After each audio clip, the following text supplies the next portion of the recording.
Can it wait? Speak. Hello. Hello. Speak again. Hello. I'm speaking. I'm just trying to make sure that the volume's not too high so we won't get bleed. Speak now. Hello, I am speaking. I'm speaking. I'm still speaking. Are you still speaking? I'm still speaking. Okay. I'm still speaking. We'll leave it at that. Have you ever wondered what happens to your money when it's sitting in your bank account? Well, I'm here to tell you that it doesn't just sit around in a golden vault. In fact, in order to give you interest on your savings, banks invest your money into different projects around the world. Hello listeners and welcome to Fighting Failure. This is the start of Season 4, where I'm going to be talking about green finance and Hisham is going to be talking about climate justice. I'm your host for this episode, Oscar Archibald. And I am your co-host, Hisham Kanan. This is episode 41, all about the impact of banks and pensions on the environment. Now don't be turned off by the idea of talking about pensions. This is actually a really fascinating topic that I think doesn't get enough attention from the broader media, perhaps for a reason. But there's a quick disclaimer before we start. The information provided in this podcast episode is for educational and informational purposes only. It's not intended to provide legal, financial, or any other professional advice. The views and opinions expressed by the podcast hosts are their own and do not necessarily reflect the views of any banks or financial institutions mentioned. Any reliance you place on the information provided is strictly your own risk. We do not make any warranties about the completeness, reliability, and accuracy of the information. Any action you take based upon the information provided in this podcast episode is strictly to your own risk and we will not be liable for any losses and damage in connection with the use of this information. Always consult with a qualified professional before making any financial or legal decisions. So, I guess we'll start, as we always do, with the problems. Yeah, if you think about the bank as the steward of your money, it makes sense that they want to be putting your money into a good investment. And historically, this made a lot of sense to put your money into fossil fuels because this was a promising field. We knew that it generated good returns. Everyone relies on fossil fuels. And, we do still rely entirely on fossil fuels. And that's why banks keep investing in it because they think that this is a field that will bring future growth. And thus they can make money by that. And, of course, that returns to both their shareholders who are interested in the banks making a profit, as well as the people using the bank who want interest and they want the financial stability of the bank because that means, that their loans and whatever are in good shape and you don't want to lose all your money if the bank collapses. But the obvious problem with this is that by financing, it's trillions of dollars. So I think maybe in recent years, the top 60 banks combined invest around, on average, $700 to $800 billion into fossil fuel extraction. So over 6 years or something, that's trillions and trillions of dollars being invested into the fossil fuel industry. And I don't know what sort of perspective I can give on how big $1 trillion is, but I've got a book sitting on my shelf. It's called How to Spend $1 Trillion. So that's about just over a year's worth of banks financing fossil fuels. And on the cover, I can see a microscope. Can't tell if that's a moon or a coin. A space shuttle, a pill, a cow. That's actually the moon. A leaf, something else. That just gives you an idea of the sort of things that you could do with $1 trillion. That's I think how much Apple is worth around that, or sort of above that. So it is just a massive amount of money, and this props up the fossil fuel industry massively by financing the extraction of new fuels. To get back to what I was saying, because we just had our maybe sixth technical difficulty of the day. It's not that banks don't see necessarily a window for opportunity in more renewable energy sources or more renewable source in general.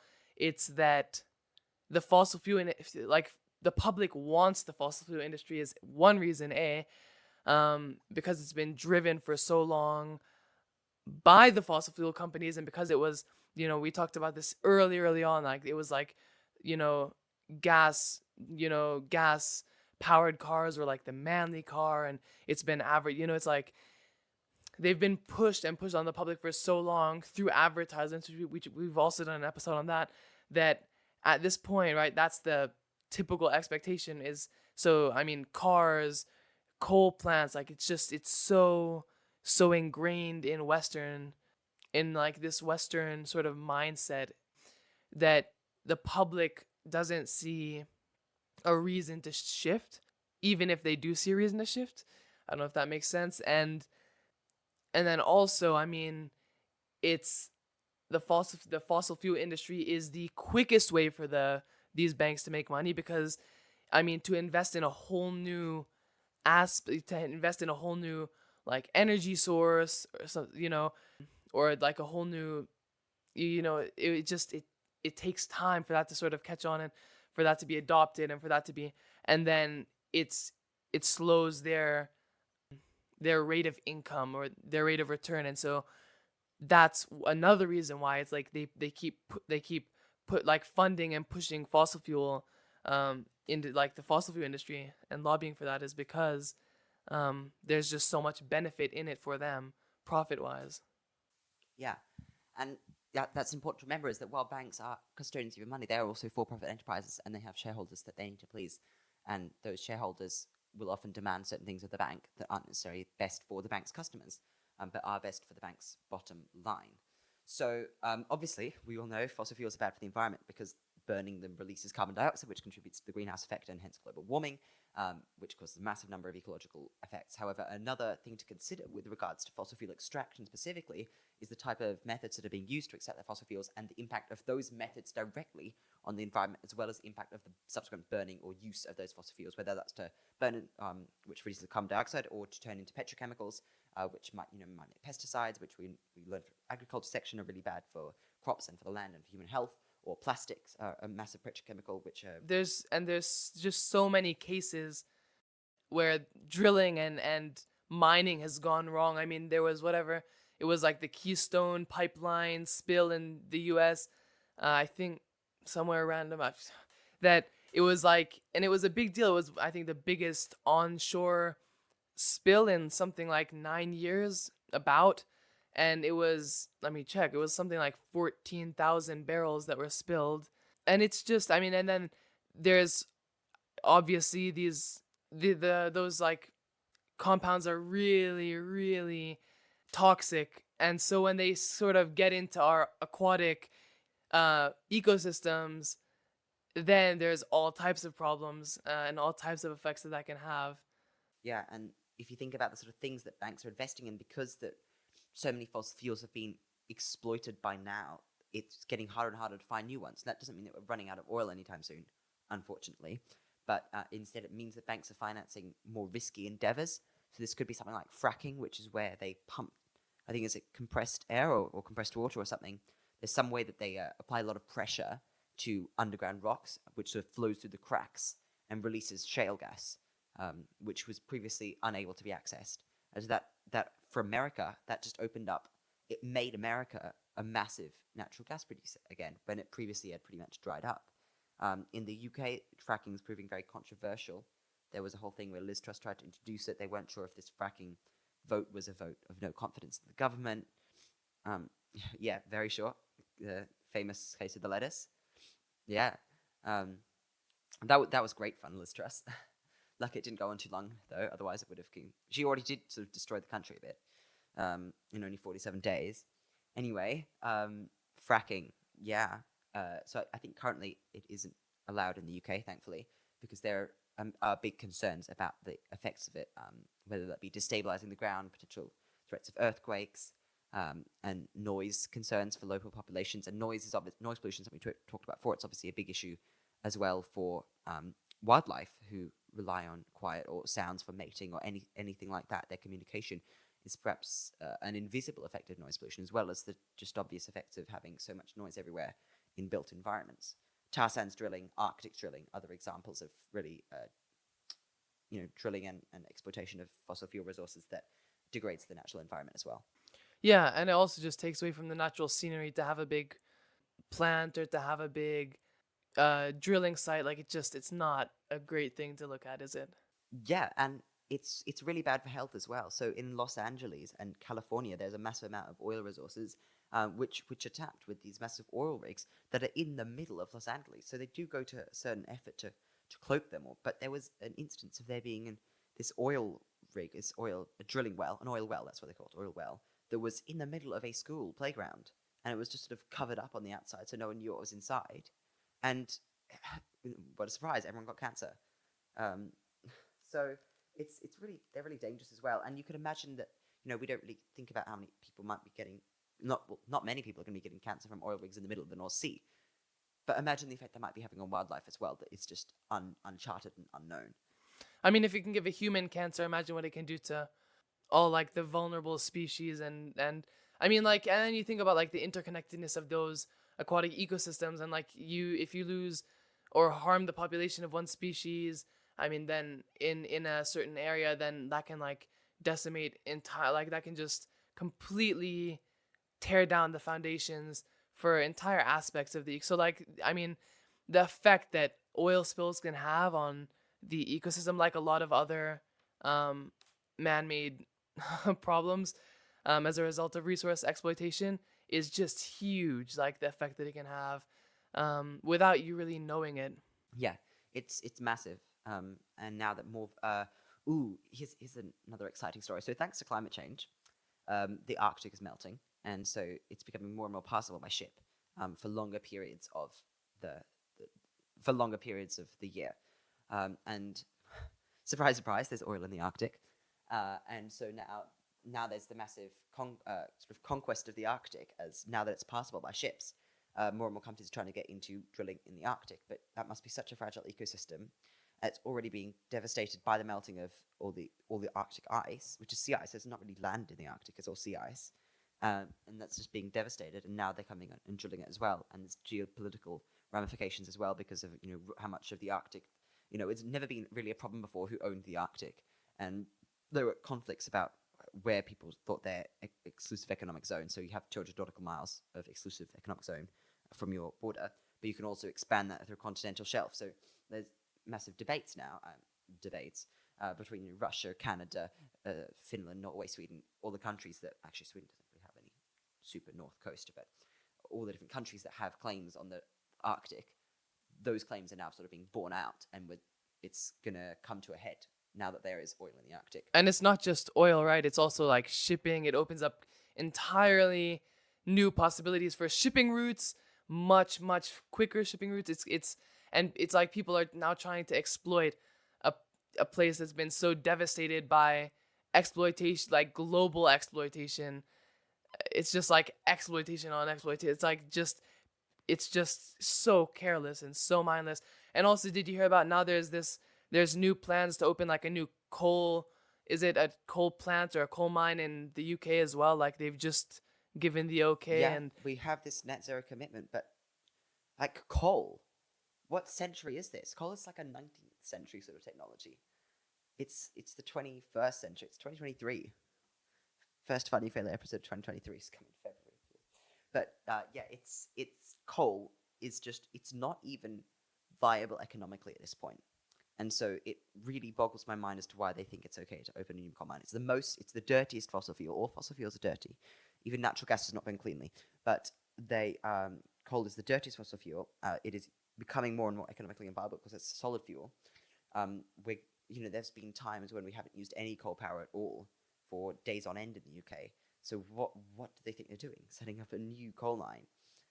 It's a really dumb idea, and that's why we're having these Just Stop Oil protests, which is that's why we're getting these protests, because the government says on the one hand that it wants to do this and this for the environment, but on the other hand, it's still granting licenses to new fossil fuel exploration and exploitation, when we know, like the scientists are telling us, that we literally to just stop oil. We just have to stop all new exploitation of fossil resources, because that's how drastically we dilly-dallied for so long. This is how drastically we have to reduce our consumption of fossil fuels. And it's so hard though. Like, I mean, it just drives me crazy, absolutely insane. Every year, all of our governments, from our respective countries, go to COP. We had COP 27 last year, and it was, I mean, it was insane. I mean, the number of things they couldn't agree on, the number of things, that's really loud in my ear. The number of things they couldn't agree on, the number of things that they didn't talk about. They entirely neglected agriculture. They didn't talk in depth about adaptation. And they've even pushed up the limit in the past year. And just in discussion, they've pushed up. So like initially, whatever it was, COP21 or even maybe earlier from a different, an earlier protocol, I'm not sure, but there was this whole like limit that was set, and this whole idea of like 1.5 degrees Celsius, that's going to be catastrophic and we must prevent 2 degrees Celsius. And now in discussion and in all the papers released, it's saying we must prevent 2 degrees Celsius. 2 degrees Celsius change is going to be catastrophic. Let's not get to 2.5. It's like they just keep pushing up the margin just so that they can keep investing in bad habits, and the same thing. I mean, how far will it have to go? And I'm sorry for ranting on this. If you want more irony about the whole Conference of the Parties, COP, do you know where it's being held next year? No idea. The United Arab Emirates. No, that was this year. That was last year, was it not? No, last year was Sharm el Sheikh in Egypt. Oh, sorry, my bad.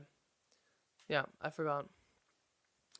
But it's just, and it's Which is also not the best place. But yeah, it's also not the best place. But it's just, where does that come? Like, how are they deciding where to do this? I mean, it's absolutely insane. And then they have these discussions that they're having about us reducing emissions and all of this. They're having it sponsored by companies like Coca-Cola, who are like the single most, and I know this is like a side tangent, but they're like the single, I'm pretty sure, I read that they're the biggest producers of plastic globally. And of course they have this whole thing with greenwashing where it's like 25% recycled material and all of our plastic bottles, but they're also producing the most plastic. So really, what does that mean? And they're the ones funding this COP, and it's like, it's all about money, and that's why we're doing this section. Like, that's why we're doing this climate justice. I mean, it's government and money. And I know we've been talking a lot about you and a lot about us and what we can do, and there's still stuff that we can do, but it really comes down to, I mean, in a lot of different respects, it comes down to government, and it comes down to money, and lobbying, and so this is what this whole section's about. Sorry for that side tangent, but yeah, had to get it out. no, but it's totally an important thing to mention.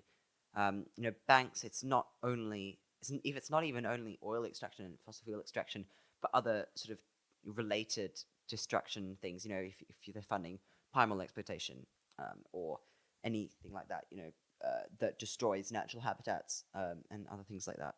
And I keep saying other things like that. I'm not phrasing this very well, but it's not just oil. There are other unethical practices that are also being funded by banks. I mean, the list could go on and on.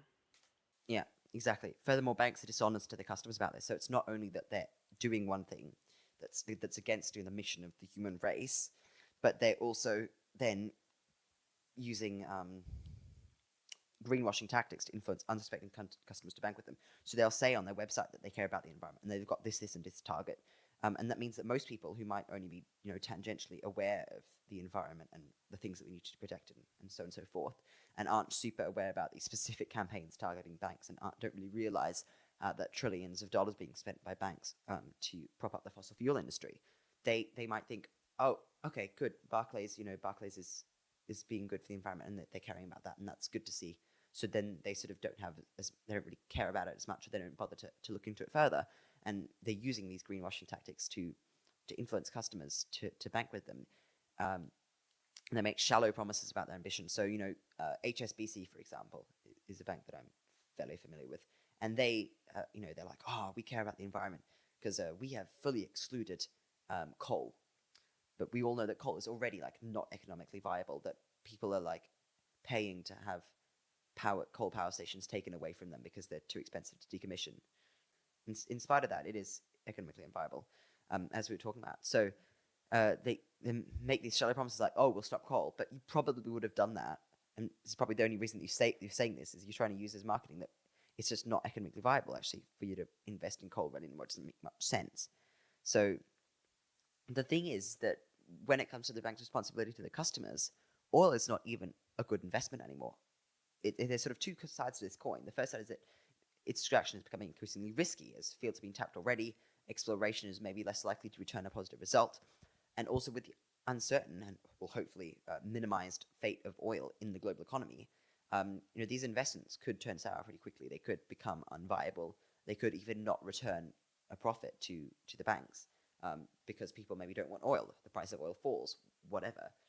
It's unlikely the price of oil really falls that much realistically because people don't seem to be transitioning away from oil, and if the supply dries up, that just means even bigger bumper profits for the banks and for the oil companies that they're supplying. But it's all the sort of same thing as that. Renewables do actually give very promising investment opportunities, and solar panels, something like that, are getting very cheap, and they're giving good returns on investment. And so are lots of other renewable projects. And so it's not like they have to sort of sacrifice all their money in order to do something vaguely good. They can still get these profits and return investments to their customers and to their shareholders if they invest in renewables and other sort of pro-climate things, or just something neutral. If you invest in, I can't really think of a good example, but then, I'm sure there are products that are sort of fairly neutral on climate. They're not actively trying to help, but they're not actively destroying either. And those sort of middle ground things, that's something else that you could invest in, whether that's a tech company or anything like that. Banks are just constantly, like you'll hear all the time, like what you said. They'll say, we're net zero, we're anti-coal, we're blah, blah, blah. But because, and some of these things are easy to say while they're still doing, they can't say we don't lobby coal. If they are lobbying coal, like that's straight up lying, and I don't think that that's allowed. But they can say that they're net zero, and you have to remember, like, they can say that they're net zero and then still lobby for coal, and they can say that they're net zero and still lobby for fracking, and they can say that they're net zero and lobby for companies that are mass producing plastic products, etc. Like, they can say that they're net zero and still be having a big climate shadow. And like, this is the thing, is like, we always talk about, and we've done an episode on this too. We've done quite a few now, but we've done an episode on climate shadow. And the thing is, we're so focused on this concept of the climate footprint, which was initially put out by the fossil fuel industries.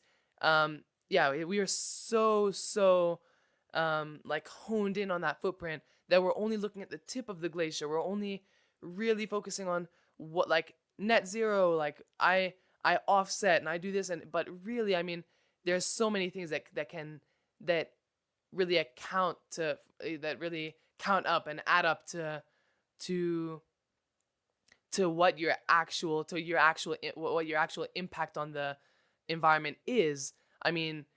Us sitting here trying to educate all of you guys on this, that means that hopefully you guys have some takeaway from this and decide to make some improvement, and then that also reflects on us. And like, there's so many things you can do indirectly that are good, and so many things you can do indirectly that are bad, and their lobbying can be done completely behind closed curtains, and they can still put up front that they're net zero. And we have to realize this, that net zero does not mean that they're environmentally friendly. I know that's kind of a loose term, but does not mean that they're truly net zero. It just means that they are allowed to appear that way. Yeah. So if a bank is claiming that they're net zero, they're probably paying some dodgy company, the lowest bidder, a certain amount of money, so that they have some form of carbon credit that says that their offices and what airplane trips that their employees take, those are offset. Offset in quotation marks. It's probably not fully offset. Whereas then they're definitely not counting the effect of what they're investing in. So it'll probably just be about their offices and their administration, which is a tiny, tiny portion of the real impact on the climate that they're causing. And there's so many different terms that similar to net zero, carbon free, true net zero, carbon neutral. Yeah, what all these different terms means. They're really just marketing speak. Except there's net zero in a very scientific sense of there is zero. We're changing the concentration of carbon dioxide by zero. But other than that, when it's used by companies, it is generally for marketing. It doesn't really cover the impact that they have indirectly rather than just the direct actions. So let's quickly talk about pensions. If just to, so that we understand the basic concept of a pension is that you and your employer pay a contribution to a pension fund every year. Maybe you and your employer sort of pay equal parts. This money is invested by the pension fund in whatever, by its pension fund manager, and when you reach your pension age, then they will pay you out a certain amount every year until you die. So if you just if you just saved up for your retirement yourself, then you would be dependent on living a certain number of years. So maybe you save up so that you have 20 years worth of money to spend as to sustain yourself when you're in your retirement, then if you live shorter than 20 years, there'll be money left over at the end. So that's basically a waste. But if you live longer than 20 years, then you will be out of money. So basically, a pension fund takes away that uncertainty by basically agglomerating lots of people's different pensions and retirement savings, and then they pay it out the same amount every year. So if you live 30 years after your retirement age, you will get the same amount for 30 years, same amount, depend on inflation or whatever. And then if you live shorter, then you will get the same amount, but for a short number of years. And they sort of cancel each other out, essentially. And the other aspect of the pension fund is that element of investment, so that the pension fund grows, and that what you put in, you get out more than what you put in, ideally. So that's the basic concept of a pension. They act almost like investment funds, run by a pension manager who oversees the investment of the pensioner's money, or the soon-to-be pensioner's money, whatever. And so in the same way as what we talked about, they often fall foul of the same issues, investing in fossil fuels, arms, tobacco, all other sorts of unethical projects. And people are often, probably even more so than their bank, they don't really understand their pension. They might not even have an option to switch providers. They're locked into this environmentally unfriendly path. And just for reference, in terms of what we're talking about and how incredible the effect of banks and pensions are for the average person, according to an activist group, so take from that what you will, switching your pension to a green pension is 21 times more effective for saving the planet than, according to them, this is a quotation, stopping flying, going veggie, and switching energy suppliers combined. So it's a serious impact. And if you do one thing, maybe it'll take you a few hours on the phone to sort out switching a pension, but that is gonna, because of the money that's involved, that's this raw money that's being invested into fossil fuel extraction and whatnot, that can have a really big impact. And I mean, I just another disclaimer like that.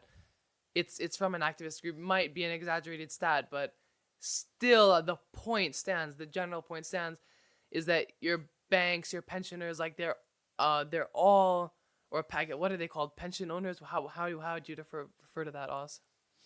Pension funds. Pension funds. All those places where you pool your money and where you sort of trust your money to go. They're constantly investing that, and you have no idea, to some degree, you have no idea what they're investing in. And so, I mean, it's just so hard to be careful about this. It's so hard to find solutions for this. In fact, I don't know if we have more to say, so we might be ready to actually move into solutions. What do you think, Austin? Yeah. Do you want to do your guitar-y thingy?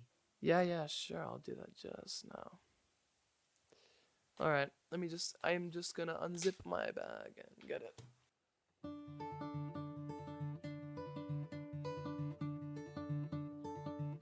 You're listening to Fighting Failure.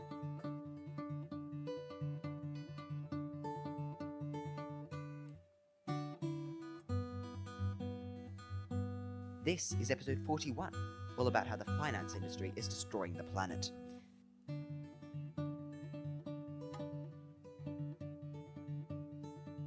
If you like what we're doing, please leave a review and share the podcast with someone who you think will enjoy it.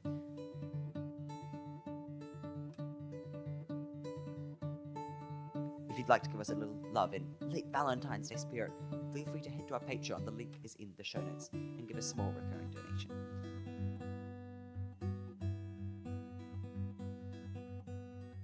Thank you for all your support, and without further ado, Fighting Failure presents the solutions section of this episode.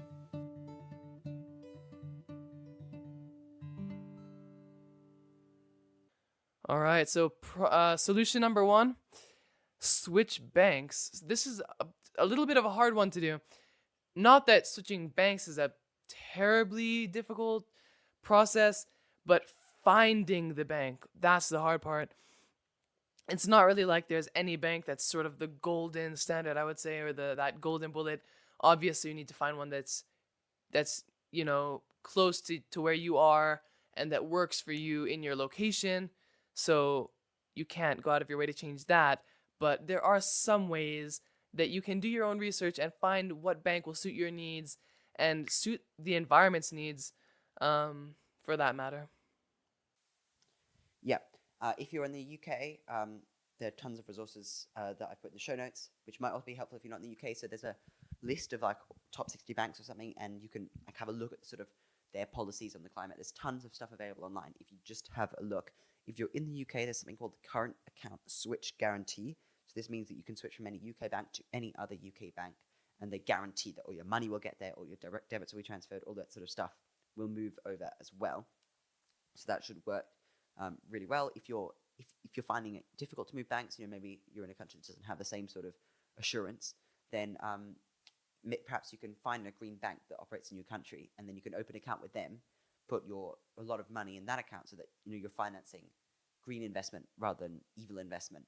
But then you've still got that sort of all the stuff set up in the old bank. But ultimately, just do what you can. This is not financial advice, but do your research, have a look around, because as we talked about in the problems section, it's a really powerful tool to be able to change your climate shadow and your carbon impact from how your money is spent. Yeah. And this leads us like sort of into the next point, which is about raising awareness. This is something anyone can do. This is something that we're doing. We're two random teenagers living on two continents in random places, pretty random. I guess Oxford's pretty not random, but pretty random places. I mean, if we can get on this podcast and talk to you guys about this, you guys can easily talk to your parents about this, talk to your friends about this, talk to your family about this, and just think about it in general. And there's so many ways that you can do this. I mean, just let the lobbyists know what you want, right? Yeah. So, I mean, and obviously, it's a little bit of a hippie. I'm kidding. It's a great thing to do. Activism is great, and it's not always successful. And sometimes it feels like you're going nowhere, and sometimes it feels like you're reaching no one, and sometimes it feels like you're unheard. But believe me, when everyone comes together, you leave a footprint, and that can be a huge stepping stone for change. So it's really, I mean, and I know it's so hard, and again, like, not everything can be up to the public, because some of it, I mean, the majority of it, like we said, is up to the government, up to the economy. But there's so much that we can do to push the government, because generally throughout the world, the government is for the people, right? I think it's safe to say in most of the world, the government's for the people, and you are the people, which means that you should have that power. So speak up and speak up to these companies, and speak up to these banks, and tell them what you want. Raise awareness. Tell other people. Get a group of people lobbying for change. Lobby the lobbyists for change. Yeah, let governments know you won't stand for greenwashing. Let banks know that you want change. You can write to your bank. You're a customer. We're much stronger together. But also, yes, yeah. Tell others. I think not enough people understand. There's the classic things of don't drive a car, pick up litter, don't eat meat, whatever. All these different things that we're being told to do, and I haven't really heard switch banks as much part of that. Have you seen the effect if you have a lot of money sitting in a pension fund or in a savings account? The effect of that money being invested in fossil fuels is far greater than any individual action that you will ever be able to do. Short of being like Greta Thunberg, or short of personal lobbying and for the fossil fuel industry, and perhaps mass consuming fossil fuels if you do way too much driving. Anyway, that's beside the point. Oscar's right in the fact that the companies that you invest in, and the companies that you put your money in, and even what you buy in the store. I mean, this spreads so much farther than banks, right? Like right now we're talking about banks, but like we've talked about this in former seasons. Like when you go to the store, what you buy, that has an effect. So you're buying a Coke, like everything you do has an effect. Not that you have to stop buying Cokes. I like to have a Coke every once in a while, but it's just a matter of being conscious of what you're doing, because there's everything you do has an impact. Yeah, precisely. People think they don't have an individual impact, but you can calculate that. Say for every because it's all about averages really. But say you're boycotting a certain product, that has been shown that it will reduce it. Well, it won't reduce by 1-to-1, but maybe if you buy one, say you're booking Nutella, so you buy one fewer jar of Nutella, that will reduce the number of jars of Nutella produced by like 0.7 or something like that. So it does work. that there is an effect. And that's effect even bigger when you spread the message. So, the other side of this coin of individual action. Don't to quote that switch green 0.7, banks. please. Don't No, quote that's that. that's just It's not an totally exact statistic, but like, do not quote that. for entertainment purposes only. That's just sick. So banks form such an important part of investing that they could provide much needed investment for a greener future.